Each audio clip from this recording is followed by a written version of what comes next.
Welcome everyone to lesson 10-2 day 1. This first part over here is a warm-up. There's the work all worked out for you. Hopefully that should help from the previous day's homework.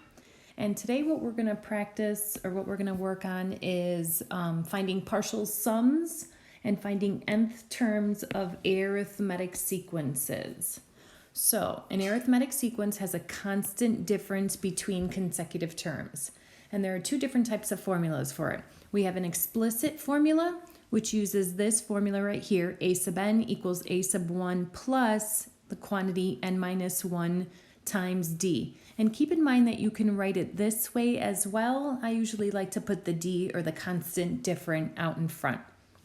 Let's also keep in mind that a sub 1 is the first term and n is the number of terms that you're looking for, or the n.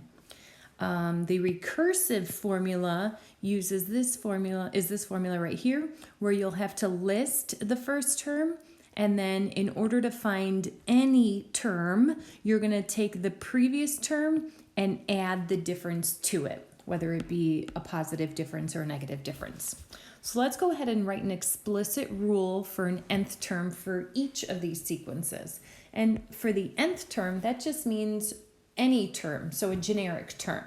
So it looks like to get from 7 to 16, I'm adding 9.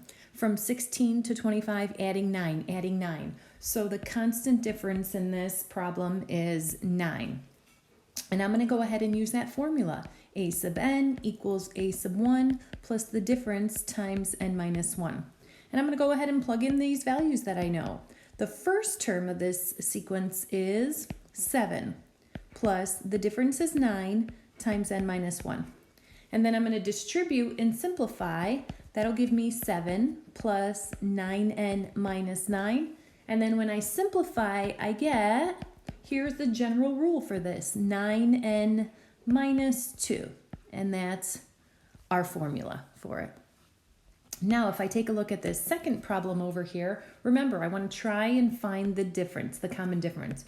Well, I'm subtracting 3, subtracting 3, subtracting 3, so I know that my common difference is negative 3.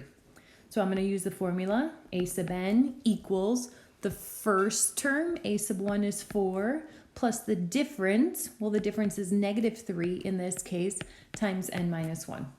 And then I'm going to distribute 4 minus 3n plus, whoops, don't you love when Notability does that? 4 minus 3n plus 3.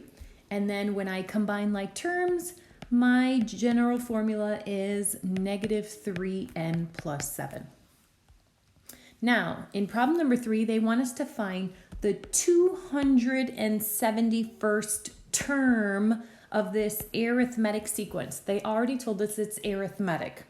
Well, I am not about to continue to, let's see, it looks like we're subtracting 6, subtracting 6, subtracting 6. I'm not going to keep subtracting 6, subtracting 6, subtracting 6 in order to find the 271st term.